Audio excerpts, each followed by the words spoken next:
When you're doing this, just remember, visualize the anatomy of this. Basic attachments on that lesser trochanter for iliacus and psoas.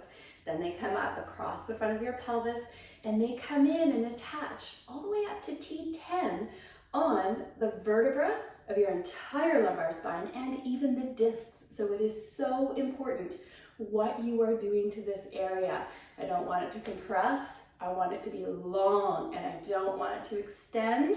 I want it to stay in a nice position where the lumbar vertebrae are pulled away from the hip.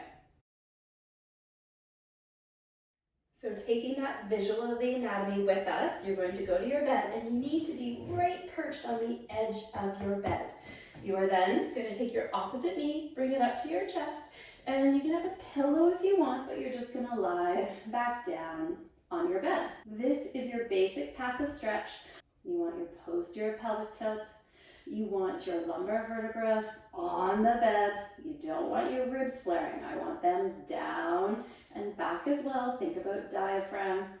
From here, just use your breath. A long breath out, just to help get you out of your sympathetic nervous system, or a nice diaphragmatic breath in, filling the belly, the kidneys, all of it. And when you breathe out, just try to let things rest, turn off a little bit more.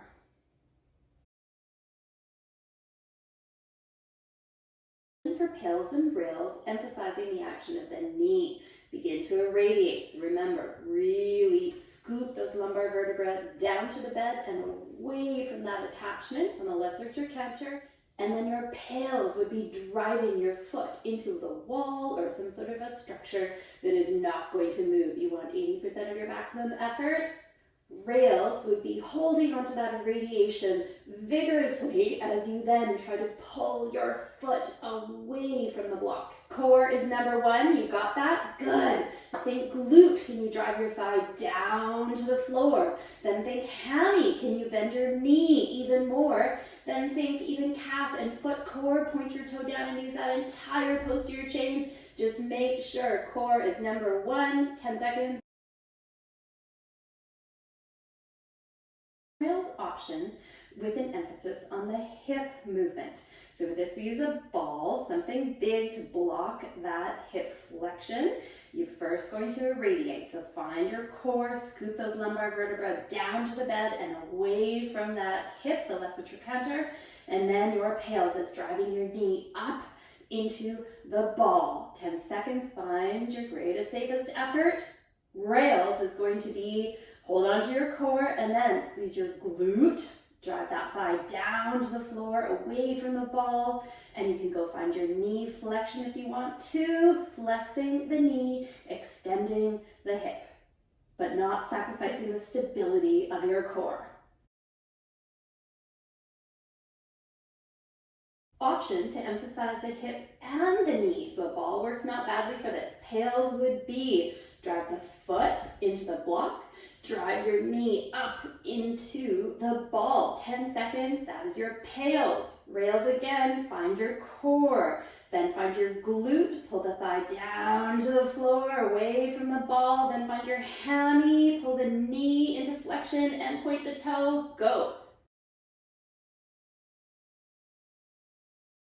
Option for an eccentric neural groove. Remember, eccentrics are so powerful for biological and neurological change. Eccentric is going from a short position to a long position. We want it smooth, we want it controlled. Establish your irradiation and really scoop those lumbar vertebrae down to the bed and away from the hip, long waist, and find your breathing, your internal tension, your core, and then begin to lengthen the hip flexors. You want it smooth, but you do not want that hip flexor to be bossy enough to destroy that stability of your core.